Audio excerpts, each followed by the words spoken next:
نتوكل عليه ونعوذ بالله من شرور أنفسنا ومن سيئات أعمالنا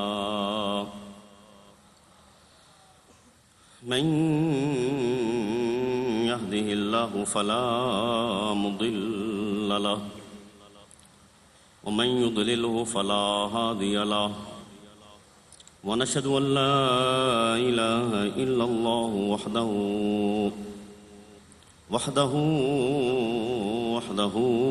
لا شريك له ونشهد أن سيدنا وسندنا وحبيبنا وحبيب ربنا وملجانا وماوانا سيدنا ومولانا محمدا عبده ورسوله أما بعد فأعوذ بالله من الشيطان اللعين الرجيم بسم الله الرحمن الرحيم وَإِذْ غَدَوْتَ مِنْ أَهْلِكَ تُبَوِّئُ الْمُؤْمِنِينَ مَقَاعِدَ لِلْقِتَالِ آمنت بالله صدق الله مولانا العلي العظيم وبلغنا رسوله النبي الكريم الأمين إن الله وملائكته يصلون على النبي يا أيها الذين آمنوا صلوا عليه وسلموا تسليما اللهم صل على سيدنا ومولانا محمد وعلى آل سيدنا ومولانا محمد وأصحاب سيدنا ومولانا محمدا اللهم صل على سيدنا ومولانا محمد وعلى آل سيدنا ومولانا محمد وأصحاب سيدنا ومولانا محمد وبارك وسلم الصلاة والسلام عليك يا سيدي يا رسول الله وعلى آلك وأصحابك يا سيدي يا حبيب الله الصلاة والسلام عليك يا سيدي يا رحمة للعالمين وعلى آلك وأصحابك يا سيدي يا سيدي يا سيدي يا خاتم النبيين بندے پروردگارم امت احمد نبی دوست دار چار یارم تابع اولاد علی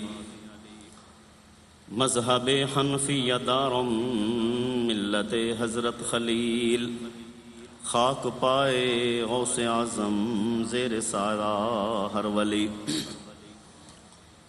گنج بخش فیض عالم مظہر نور خدا ناقصاں را پیر کاملاں را رہنما اللہ رب العالمین احکم الحاکمین جل جلالہ و جل شانہ و اتم برہانہ کی حمد و ثنا اور حضور نبی اکرم نور مجسم شفیع معظم احمد مجتبیٰ جناب حضرت محمد مصطفیٰ صلی اللہ تعالی علیہ وآلہ وسلم کی بارگاہ اقدس و انور میں ہدیہ درود و سلام عرض کرنے کے بعد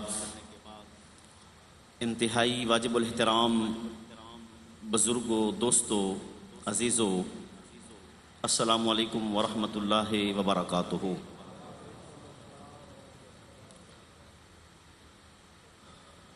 ماہ شوال المکرم کی آج 10 تاریخ ہے اور 15 شوال المکرم سن 3 ہجری کو اسلام کا دوسرا بڑا غزوہ، اسلام کی دوسری بڑی جنگ، جسے جنگ احد یا غزوہ احد کہا جاتا ہے۔ غزوہ احد یہ احد پہاڑ کے دامن میں وقوع پذیر ہوا، اس لیے اس کا نام غزوہ احد ہے۔ اور غزوہ اس جنگ کو کہتے ہیں کہ جس کے اندر نبی پاک صاحب الاولاق صلی اللہ تعالیٰ علیہ وآلہ وسلم بنفس نفیس تشریف فرما ہوں۔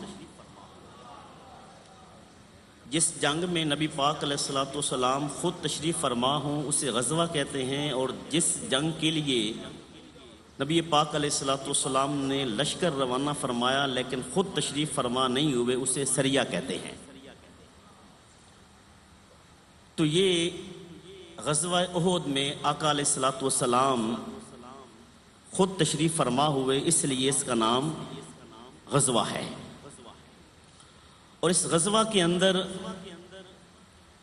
نبی پاک علیہ الصلوۃ والسلام کے صحابہ کرام علیہم رضوان نے عشق اور محبت کی جو داستانیں رقم فرمائی ہیں، قیامت تک ان کو بھلایا نہیں جا سکتا۔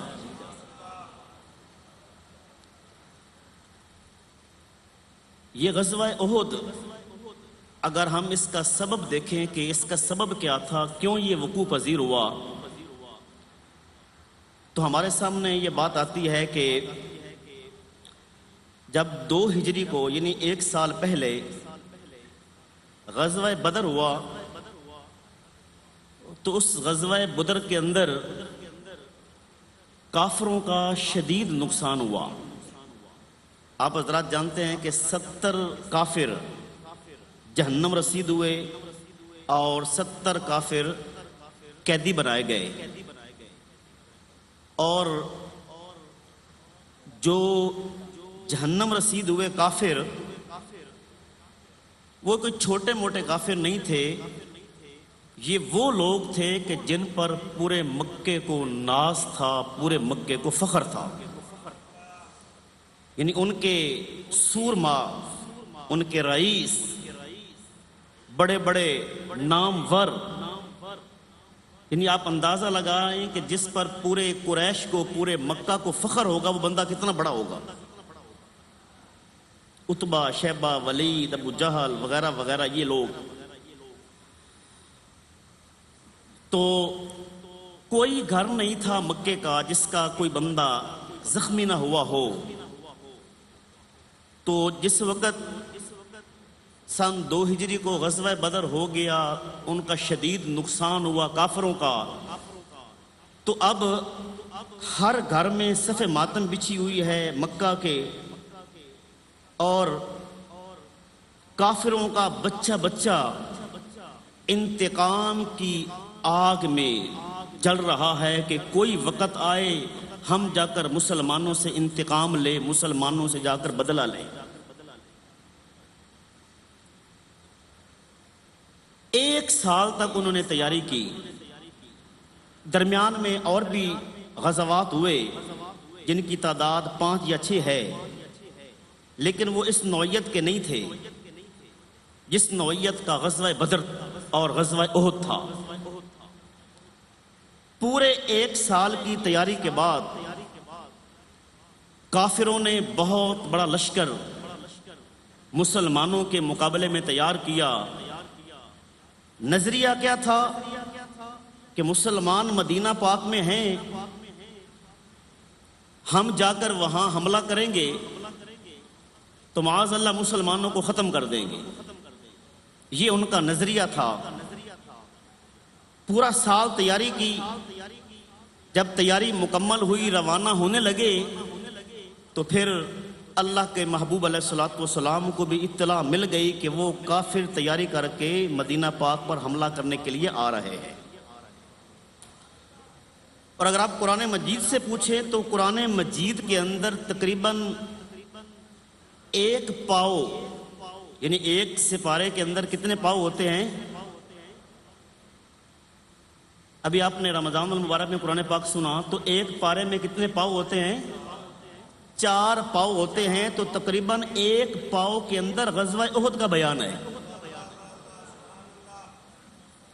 یہ قرآنی واقعہ ہے، یہ کوئی عام بات نہیں ہے کہ بھئی کسی ناول سے یا کسی ڈائجسٹ سے یا کسی اخبار کے تراشے سے نکال کے آپ کو سنا رہا ہوں۔ یہ قرآن مجید میں وقت بھی موجود ہے، یعنی جس وقت نبی پاک علیہ الصلوۃ والسلام وہاں پہنچے نا غزوہ احد کے اندر، اس وقت کا ذکر ہے جو میں نے آیت پڑھی وَإِذْ غَدَوْتَ مِنْ أَهْلِكَ تُبَوِّئُ الْمُؤْمِنِينَ مَقَاعِدَ لِلْقِتَالِ۔ نبی پاک علیہ الصلوۃ والسلام فجر کا وقت تھا۔ کون سا وقت تھا؟ اللہ اکبر۔ جمعہ پڑھایا نبی پاک علیہ الصلوۃ والسلام نے 14 شوال کو۔ کس شوال کو؟ آپ کی توجہ میری طرف رہے گی نا جی، تو پھر مجھے بات کرنے میں ذرا سکون رہے گا۔ نبی پاک علیہ الصلوۃ والسلام نے 14 شوال المکرم کو جمعہ پڑھایا۔ جمعہ پڑھانے کے بعد ایک جنازہ پڑھایا۔ جنازہ پڑھانے کے بعد آقا کریم علیہ الصلوۃ والسلام مدینہ پاک سے 1000 کا لشکر لے کر روانہ ہوتے ہیں، اور ادھر کافر 2 دن پہلے ہی 3000 کا لشکر جرار لے کر احد کے دامن میں آ جاتے ہیں۔ آقا کریم علیہ الصلوۃ والسلام نے نکلنے سے پہلے صحابہ کرام سے مشورہ لیا کہ کافر تو حملے کے لیے تیار ہیں، وہ آ گئے ہیں، تیاری مکمل ہے، ہمیں کیا کرنا چاہیے؟ ہمیں مدینہ پاک میں رہ کے دفاعی جنگ کرنی چاہیے یا باہر نکل کے ان کا مقابلہ کرنا چاہیے؟ میرے آقا علیہ الصلوۃ والسلام مشورہ طلب کر رہے ہیں۔ مشورے کے اندر ذری بات ہے، مختلف رائے ہوتی ہیں۔ کئی لوگوں کی رائے یہ تھی کہ ہم دفاعی جنگ کرتے ہیں، یعنی مدینہ پاک میں رہیں گے، وہ لوگ جب مدینہ پاک میں داخل ہوں گے تو وہ تو گلیوں اور محلوں سے واقف نہیں ہیں، جب وہ گلیوں میں گھس جائیں گے تو ہم بھرپور طریقے سے ان کا مقابلہ کر سکتے ہیں۔ چھتوں پہ عورتیں ہوں گی، بچے ہوں گے، تو چھتوں سے پتھر مار کے جو ہے ان کا مقابلہ کریں گے، جو باقی جوان ہوں گے وہ گلے میں ان کا مقابلہ کریں گے۔ لیکن وہ صحابہ جو بدر میں نہیں جا سکے اور نوجوان تھے، ان کا نظریہ ذرا مختلف تھا۔ انہوں نے کہا نہیں یا رسول اللہ صلی اللہ علیہ وسلم، ہمیں باہر نکل کر ان کا مقابلہ کرنا چاہیے، باہر کھلے میدان میں جا کے ان کا مقابلہ کرنا چاہیے۔ اب رائے 2 ہو گئی۔ نبی پاک علیہ الصلوۃ والسلام کی اپنی رائے بھی یہ تھی کہ مدینہ پاک میں رہ کے مقابلہ ہونا چاہیے، لیکن جب اکثریت کی رائے ہو تو پھر اس کو ترجیح دی جاتی ہے۔ آقا کریم علیہ الصلوۃ والسلام اپنے کاشانہ اقدس میں اپنا گھر تشریف لے گئے، اور میرے آقا علیہ الصلوۃ والسلام جنگی لباس پہن کر گھر سے باہر تشریف لائے۔ اب وہ صحابہ جو کہتے تھے کہ بھئی باہر جا کے مقابلہ کرنا چاہیے، ان کو احساس ہو گیا کہ ہمیں نبی پاک علیہ الصلوۃ والسلام کی رائے کے ساتھ اتفاق کرنا چاہیے تھا۔ ان کو ندامت ہوئی، تو میرے آقا علیہ الصلوۃ والسلام نے فرمایا اللہ کے نبی کی یہ شان نہیں کہ جب وہ ایک مرتبہ جنگ کا لباس پہن لے اور پھر اتار دے۔ اب پہن لیا، اب چلو، اب میں نے جنگی لباس پہن لیا، اب میدان میں چلو۔ اللہ اکبر۔ نبی پاک علیہ الصلوۃ والسلام 1000 کا لشکر لے کر روانہ ہوئے، تو راستے میں ایک منافق بھی تھا جس کے ساتھ کچھ لوگ تھے۔ منافق آپ جانتے ہیں نا، جو اوپر سے کلمہ پڑھتے ہیں اور اندر سے کفر رکھتے ہیں۔ عبداللہ بن ابی اس کا نام ہے۔ راستے میں اس نے اپنے جو 300 لوگ اس کے ساتھ تھے انہیں کہا کہ بھئی ہم واپس چلتے ہیں، کیونکہ ہماری رائے پہ عمل نہیں ہوا۔ میری رائے تو یہ تھی کہ ہم ادھر ہی لڑیں گے، جب میری رائے پہ عمل نہیں ہوا تو ہم واپس چلتے ہیں۔ وہ واپس ہو گیا 300 بندوں کو لے کر۔ باقی کتنے بچ گئے؟ 700۔ کتنے؟ اب 700 بندے ہیں، 300 واپس ہو گئے کیونکہ ان کے اندر ایمان نہیں تھا۔ اوپر سے کلمہ پڑھتے تھے، اندر سے کلمہ نہیں پڑھتے تھے۔ اگر اندر سے کلمہ پڑھتے ہوتے تو پھر جو نبی پاک علیہ الصلوۃ والسلام نے فیصلہ فرما دیا تھا اس پر آمین کہتے۔ اچھا پھر دیکھیے ذرا، ان کی اس چال کو دیکھ کر 2 قبیلے اور آپس میں مشورہ کرنے لگے کہ ہمیں بھی واپس جانا چاہیے۔ اب قرآن میں موجود ہے اذ ہمت طائفتان منکم ان تفشلا واللہ ولیہما، قرآن میں ہے۔ اس کو دیکھ کر 2 قبیلے اور آپس میں جو ہے وہ مشورہ کرنے لگے کہ ہمیں واپس جانا چاہیے، تو پھر کیا ہوا؟ اللہ پاک نے ان کے دلوں کو مضبوط کر دیا۔ اذ ہمت طائفتان منکم ان تفشلا واللہ ولیہما، یہ اللہ تبارک و تعالیٰ نے ان کی مدد فرمائی۔ تو خیر ان 2 قبیلوں کی اللہ نے مدد فرمائی، واپس نہ گئے، نبی پاک علیہ الصلوۃ والسلام کے ساتھ جو ہے وہ روانہ ہیں۔ راستے میں نبی پاک علیہ الصلوۃ والسلام نے ایک جگہ پڑاؤ کیا اپنے لشکر کا معائنہ کرنے کے لیے کہ اگر ہمارے لشکر میں کوئی بوڑھا آدمی ہے، کوئی بچہ ہے تو اس کو واپس بھیج دیا جائے، کیونکہ ہم کوئی کھانے پینے کے لیے تو جا نہیں رہے، جنگ کے لیے جا رہے ہیں، تو بوڑھے بندے کا کیا کام ہے، بچے کا کیا کام ہے۔ نبی پاک علیہ الصلوۃ والسلام نے معائنے کے لیے لشکر کو روکا، تو اس لشکر سے بچوں کو واپس، جو بچے تھے واپس بھیج دیا، لیکن ایک نام بچوں میں جو قریب البلوغ تھے ان کا نام ہے حضرت رافع۔ کیا نام تھا؟ ابھی وہ بالغ نہیں تھے، قریب البلوغ تھے۔ وہ ایڑیاں اٹھا اٹھا کے نبی پاک علیہ الصلوۃ والسلام کے سامنے جو ہے وہ اپنے آپ کو اونچا ظاہر کرتے ہیں کہ میں بھی بڑا ہوں، میں چھوٹا نہیں ہوں، قربان جائیں، سبحان اللہ۔ اور عرض کرتے ہیں حضور میں بڑا تیر انداز ہوں، میرا نشانہ بڑا سیدھا ہے، مجھے اجازت دے۔ آقا علیہ الصلوۃ والسلام کی بارگاہ میں دیگر صحابہ کرام نے بھی عرض کی حضور یہ بچہ جو ہے نا اس کا نشانہ بڑا پرفیکٹ ہے، نشانہ بڑا اس کا سیدھا ہے، صاف ستھرا ہے۔ تو آقا علیہ الصلوۃ والسلام نے کہا کہ ٹھیک ہے رافع تم بھی ہمارے ساتھ چلو۔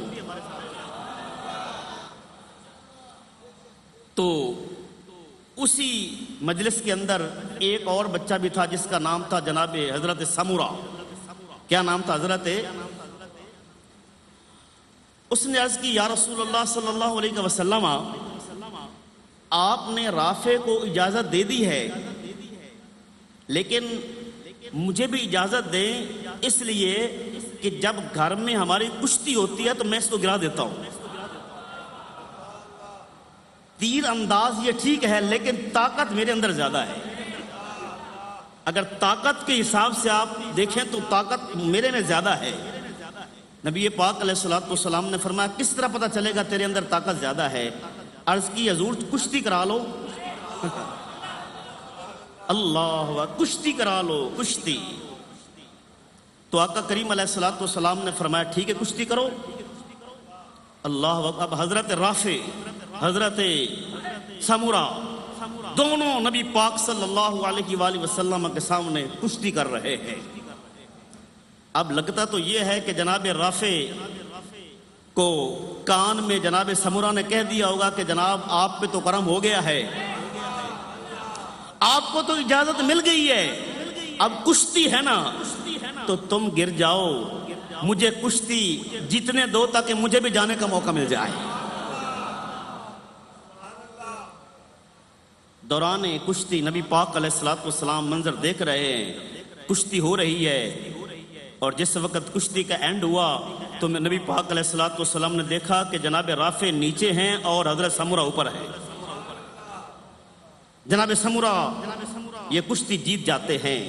میں یہاں رک کے ایک بات ضرور عرض کروں گا، اسلام کے اندر کشتی جائز ہے. کیوں جی؟ اگر اسلام میں کشتی جائز نہ ہوتی تو نبی پاک علیہ الصلوۃ والسلام یہ کشتی نہ کرواتے. جب نبی پاک علیہ الصلوۃ والسلام نے کشتی کروائی تو اس کا مطلب یہ کشتی کرنا. لیکن فی زمانہ جو کشتی کرنے والوں کا لباس ہے وہ شریعت کے خلاف ہے. شریعت کا تقاضا یہ ہے کہ ناف سے لے کر گھٹنے تک، ناف سے لے کر گھٹنے تک یہ ستر ہے، اس کو چھپانا فرض ہے. لیکن جو ہمارے کشتی کرنے والے ہیں، کبڈی کرنے والے ہیں، ان کا تو ستر نظر آ رہا ہوتا ہے. ایک چھوٹا سا کچھا پہنا ہوتا ہے، ساری رانیں نظر آ رہی ہیں، ناف نظر آ رہی ہے. کیوں جی؟ اس لیے فی زمانہ جو کشتی ہوتی ہے اس کو دیکھنا حرام ہے. بولو، اس کو دیکھنا وجہ کیا ہے؟ لباس اسلام کے خلاف ہے، لباس شریعت کے مخالف ہے. اگر لباس وہ درست کر لیں تو پھر کشتی تو میرے آقا علیہ الصلوۃ والسلام نے خود کروائی ہے. اب نبی پاک صلی اللہ تعالی علیہ وآلہ وسلم اپنے لشکر کو لے کر احد کے دامن میں پہنچ جاتے ہیں. اور آپ کو پتا ہے احد پہاڑ وہ دنیا کا پہاڑ ہے کہ جس کے بارے میں نبی پاک علیہ السلام نے فرمایا جبل احد یحبنا ونحبہ. فرمائیے احد پہاڑ ہم سے محبت کرتا ہے، ہم اس سے محبت کرتے ہیں. یار پہاڑ ہے، اس کے سینے میں دل نہیں ہے. پہاڑ پتھر ہے، اس کے سینے میں دل نہیں ہے. تو جس پہاڑ کے سینے میں دل نہیں ہے وہ میرے آقا سے محبت کرے تو بدلے میں میرے آقا اسے نواز دیں. تو جس کے سینے میں دل ہوئے جب وہ محبت کرے گا میرے آقا اسے کتنی محبت فرمائیں گے.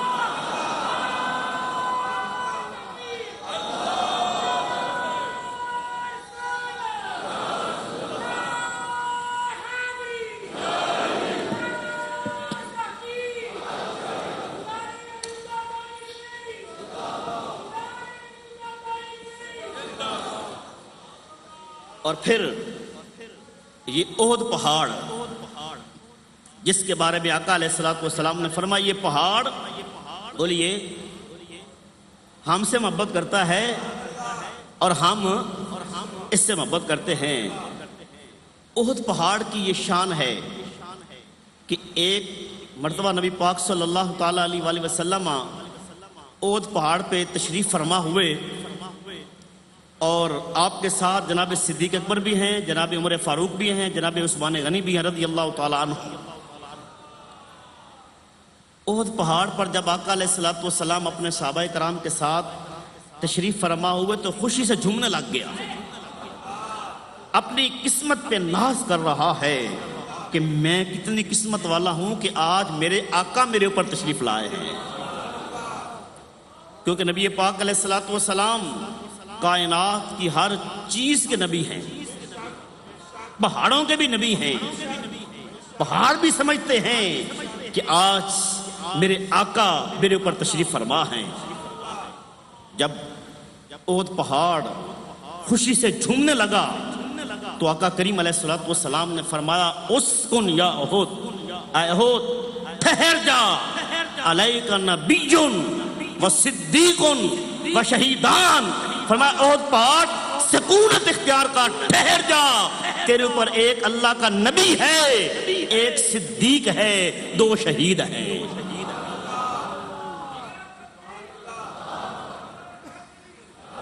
ایک تیرے اوپر ایک نبی ہے، ایک صدیق ہے اور دو شہید ہیں.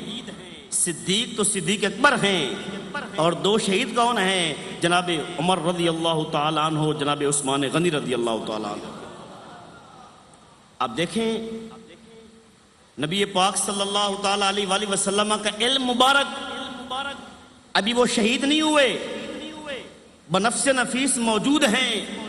ابھی انہوں نے امیر المؤمنین بننا ہے، اپنے اپنے دور میں حکومت کرنی ہے، ٹھیک ہے، اس کے بعد انہوں نے شہید ہونا ہے۔ کئی سالوں کے بعد جو بات ہونے والی ہے، نبی پاک علیہ الصلوۃ والسلام اللہ کی عطا سے اس کو بھی دیکھ رہے ہیں۔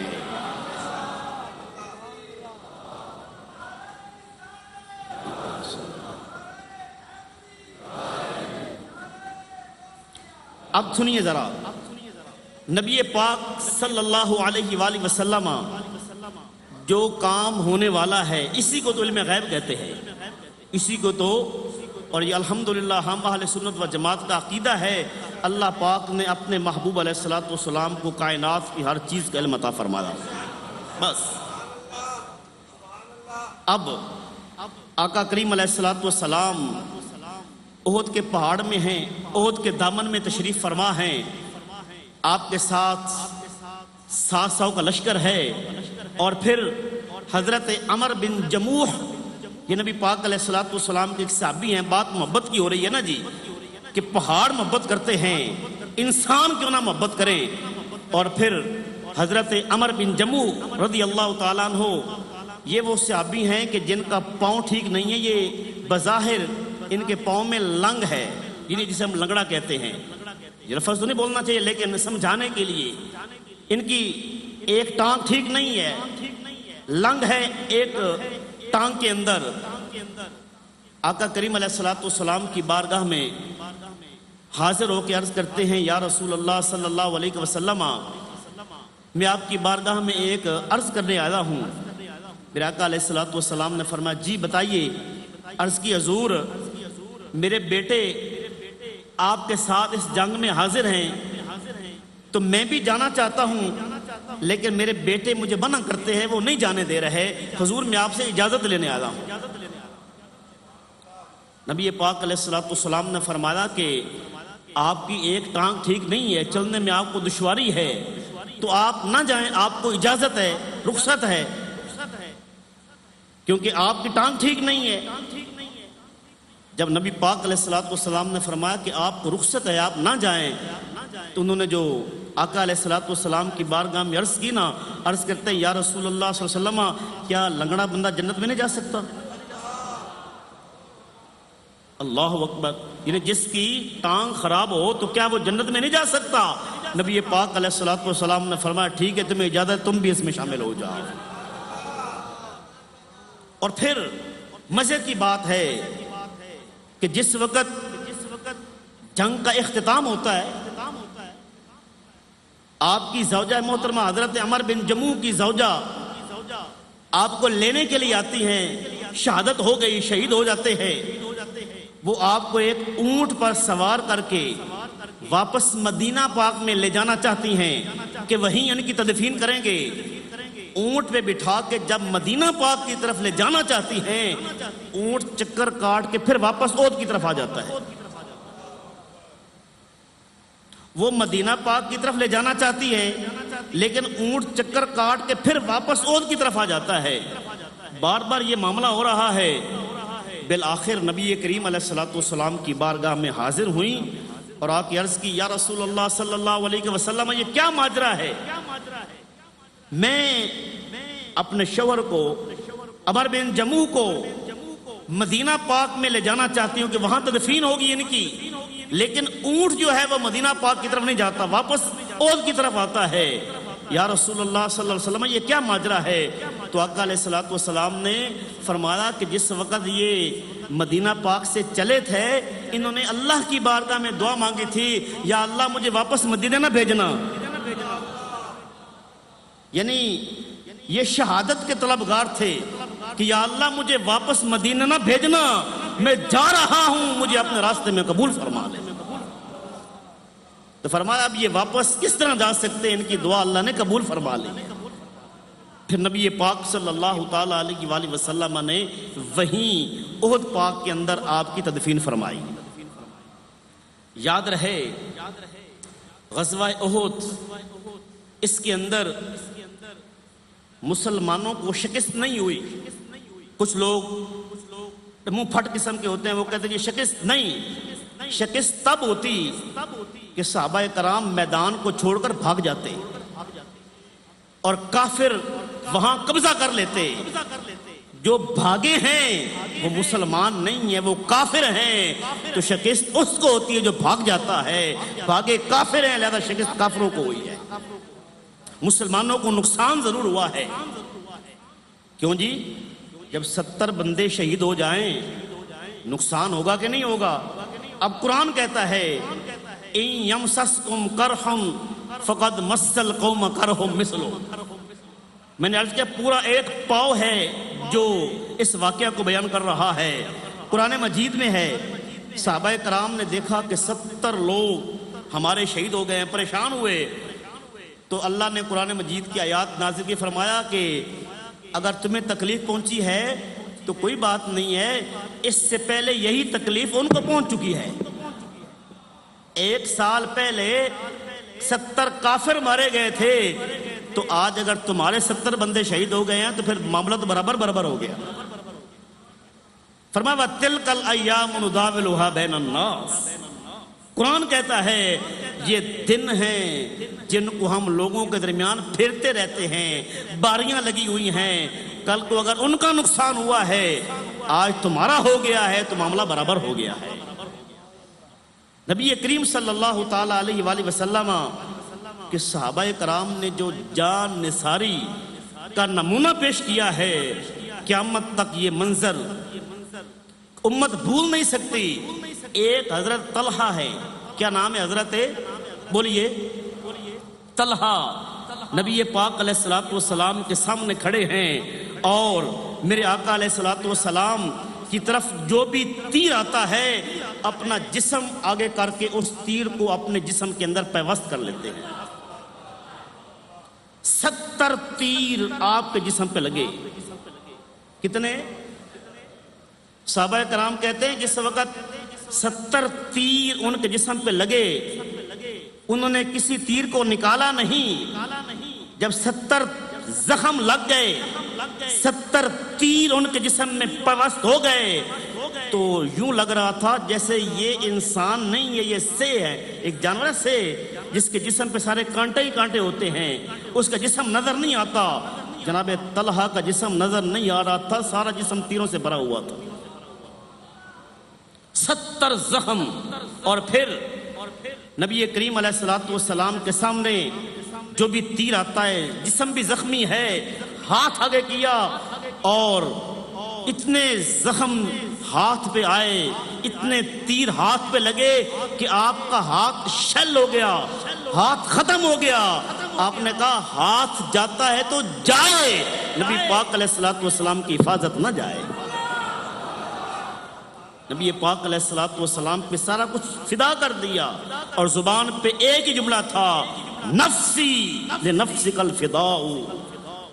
میری جان نبی پاک علیہ الصلوۃ والسلام کی جان پہ قربان ہے. وجہی لوجہک الفداء، میرا چہرہ حضور کے چہرے پہ قربان ہے. یہ عشق، یہ محبت نبی پاک علیہ الصلوۃ والسلام کے صحابہ نے ہمیں بتائی ہے. اور پھر جس وقت نبی پاک صلی اللہ تعالی علیہ وسلم یہ واحد جنگ ہے جس کے اندر خود نبی پاک علیہ الصلوۃ والسلام بھی زخمی ہو گئے. یہ زبان پہ لفظ نہیں آ سکتا کہ نبی پاک صلی اللہ تعالی علیہ وآلہ وسلم کے ساتھ یہ معاملہ ہوا ہے، لیکن ہوا تو ہے نا جناب. نبی پاک صاحب الاولاق صلی اللہ تعالی علیہ وسلم، آپ کا چہرہ مبارک زخمی ہوگا، آپ کا دانت مبارک کا ایک حصہ بھی شہید ہو گیا. اتنا شدید حملہ ہوا، لیکن میرے آقا کریم صلی اللہ تعالی علیہ وآلہ وسلم نے اللہ کی بارگاہ میں ان کے لیے بد دعا نہیں کی. صحابہ کرام نے عرض بھی کی یا رسول اللہ صلی اللہ علیہ وسلم اب ان کے لیے بد دعا فرما دے، انہوں نے اتنا نقصان کر دیا ہے. تو نبی پاک صلی اللہ تعالی علیہ وآلہ وسلم نے اللہ کی بارگاہ میں یہی دعا کی، اللہم اغفر لقومی فإنہم لا یعلمون. عرض کی یا اللہ میری قوم کو معاف کر دے کیونکہ مجھے پہچانتے ہی نہیں ہیں. اگر یہ مجھے پہچان لیتے تو یہ سلوک کبھی بھی نہ کرتے، یہ سلوک کبھی بھی نہ کرتے. اور پھر جب میرے آقا کریم علیہ الصلوۃ والسلام جنگی حکمت عملی کی وجہ سے پہاڑ پہ چڑھنے لگے. ایک پہاڑ پہ چڑھنے لگے نا تو پہاڑ ذرا اونچا تھا. نبی پاک علیہ الصلوۃ والسلام اپنا قدم مبارک اوپر رکھنے لگے تو یہی طلحہ رضی اللہ تعالیٰ عنہ جن کے جسم پہ 70 زخم آئے, ہاتھ بھی شل ہو گیا, انہوں نے نبی پاک علیہ الصلوۃ والسلام کی بارگاہ میں حاضر ہو کر اپنی کمر آگے کی کہ حضور میرے اوپر قدم رکھ کے آپ اوپر چڑھ جائیں. اور میرے آقا علیہ الصلوۃ والسلام نے انعام کیا دیا؟ نبی پاک علیہ الصلوۃ والسلام کی زبان مبارک سے یہ جملے نکلے, فرمایا قد اوجب طلحہ, فرمایا طلحہ کے لیے جنت واجب ہو گئی, طلحہ کے لیے جنت واجب ہو گئی ہے. اور فرمایا من احب ان ينظر الى شہید یمشی علی الارض فلینظر الى طلحہ, فرمایا جو بندہ زمین پہ چلتا پھرتا شہید دیکھنا چاہتا ہے وہ میرے طلحہ کو دیکھ لے. جو چلتا پھرتا شہید دیکھنا چاہے, من احب ان ينظر الى شہید, فرمایا جو زمین پہ چلتا پھرتا شہید دیکھنا چاہے وہ میرے طلحہ کو دیکھ لے. اللہ اکبر. یہ حضرت طلحہ رضی اللہ تعالی عنہ آپ کی قربانی کے 70 زخم کھانے کے باوجود بھی نبی پاک علیہ الصلوۃ والسلام کے لیے اپنی جان کو حاضر کیے ہوئے ہیں. اور ایک اور میں آپ کو مثال دوں گا, حضرت قتادہ, ہاں جی, حضرت قتادہ رضی اللہ تعالیٰ عنہ جو نبی پاک علیہ السلام کا دفاع کر رہے ہیں, ہر طرف سے تیروں کی بوچھاڑ ہو رہی ہے, آپ اپنا جسم آگے کیے ہوئے ہیں اور جس لفظ زبان سے ایک ہی نکلتا ہے وہی نفسی لنفسک الفداء ہے. میرا جسم نبی پاک علیہ السلام کے جسم پہ قربان ہے, میرا چہرہ نبی پاک علیہ السلام کے چہرے پہ قربان ہے. آپ سامنے کھڑے ہیں, جو بھی تیر آتا ہے جناب قتادہ اپنے جسم میں پیوست کرا لیتے ہیں, لیکن کوئی تیر نبی پاک علیہ الصلوۃ والسلام کی طرف نہیں جانے دیتے. ایک تیر آتا ہے جو حضرت طلحہ کی آنکھ میں لگ جاتا ہے. اب دیکھیں آنکھ میں ہلکی سی کوئی چیز پڑ جائے تو کیا, ہاں جی, کیا سے کیا ہو جاتا ہے. جناب طلحہ کی حضرت قتادہ کی آنکھ میں تیر لگتا ہے, آنکھ کیما کیما ہو جاتی ہے. نبی پاک علیہ الصلوۃ والسلام کے سامنے کھڑے ہیں, نبی پاک علیہ السلام کی بارگاہ میں حاضر ہوتے عرض کی یا رسول اللہ صلی اللہ علیہ وسلم آنکھ میں تیر لگ گیا ہے اور آپ کا دفاع کرتے ہوئے لگا ہے. نبی پاک علیہ الصلوۃ والسلام کا جملہ سنیے, میں بات کو مکمل کروں. میرے آقا علیہ الصلوۃ والسلام نے اپنے ہاتھ سے تیر کو نکالا, تیر نکالا, آنکھ کا ڈھیلا باہر آ گیا. نبی پاک علیہ الصلوۃ والسلام نے ہاتھ پہ آنکھ کا ڈھیلا رکھا, اللہ کی بارگاہ میں عرض کی یا اللہ ابو قتادہ نے کیا کیا, تیرے نبی کی عزت کے لیے اپنی آنکھ کو قربان کر دیا. اے اللہ ان کی آنکھ کو پہلے سے زیادہ خوبصورت بنا دے, اے اللہ ان کی آنکھ کو پہلے سے زیادہ خوبصورت بھی بنا دے اور ان کی بینائی میں اضافہ بھی فرما دے. بس نبی پاک علیہ الصلوۃ والسلام نے لعاب لگا کے آنکھ اپنی جگہ پہ آنکھ کے اندر ڈھیلا رکھ دیا اور حضرت قتادہ فرماتے ہیں کہ اس کے بعد میری آنکھ حسن میں بھی بڑھ گئی اور بینائی کے اندر بھی بڑھ گئی.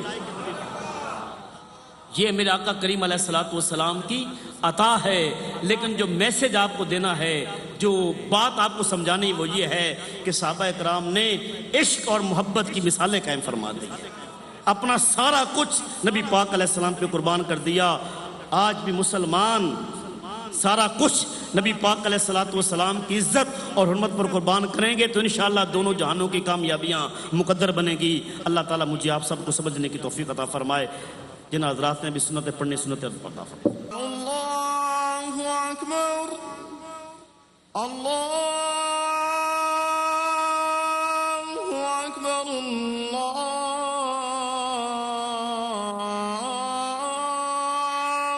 اکبر. اشہد ان لا الہ الا اللہ,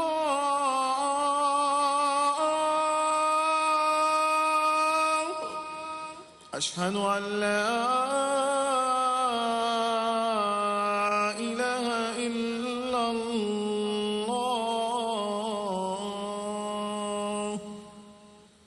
أشهد أن محمدا رسول الله.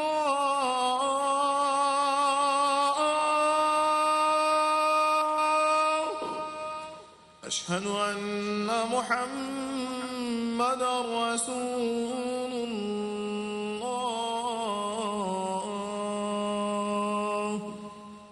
حي على الصلاة.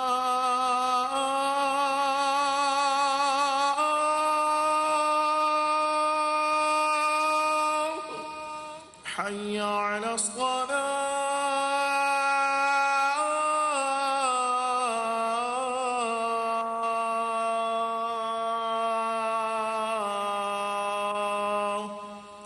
حي على الفلاح.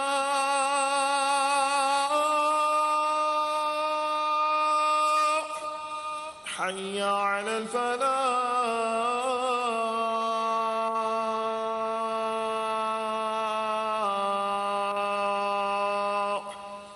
الله أكبر الله أكبر. لا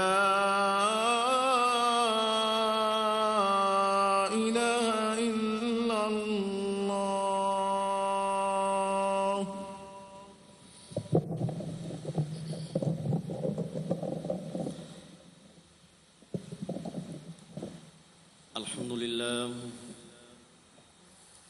الحمد لله نحمده ونستعينه ونستغفره ونؤمن به ونتوكل عليه ونعوذ بالله من شرور أنفسنا ومن سيئات أعمالنا من يهده الله فلا مضل له ومن يضلله فلا هادي له ونشهد أن لا إله إلا الله وحده لا شريك له ونشهد أن سيدنا ومولانا محمدا عبده ورسوله.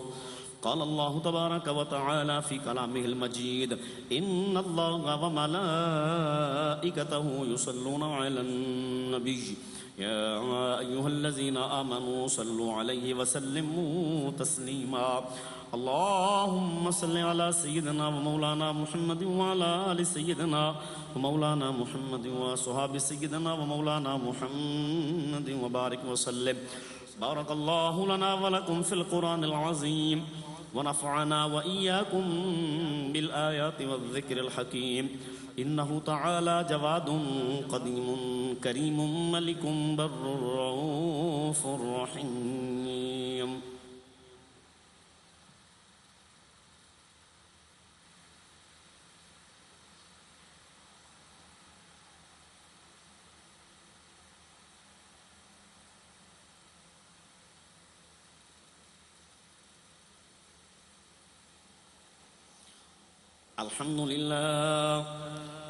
الحمد لله الذي جعل يوم الجمعة سيد الأيام ولا نعبد ولا نستعين إلا إياه.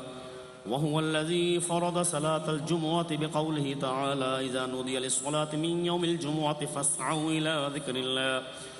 والصلاة والسلام على خير الأنام وعلى آله وأصحابه الكرام خصوصا على أفضل البشر بعد الأنبياء بالتحقيق أمير المؤمنين أبي بكر الصديق رضي الله تعالى عنه وعلى الناطق بالصدق والصواب أمير المؤمنين عمر بن الخطاب رضي الله تعالى عنه وعلى كامل الحياء والإيمان أمير المؤمنين عثمان بن عفان رضي الله تعالى عنه وعلى أسد الله الغالب أمير المؤمنين علي بن أبي طالب رضي الله تعالى عنه وعلى الإمامين الهمامين السعيدين الشهيدين أبي محمد الحسن وأبي عبد الله الحسين رضي الله تعالى عنهما وعلى سائر الصحابة والتابعين رضوان الله تعالى عليهم أجمعين. إن الله يأمر بالعدل والإحسان وإيتاء ذي القربى وينهى عن الفحشاء والمنكر والبغي يعظكم لعلكم تذكرون. ولذكر الله تعالى أعلى وأولى وأعز وأجل وأهم وأعظم وأكبر والله يعلم ما تصنعون.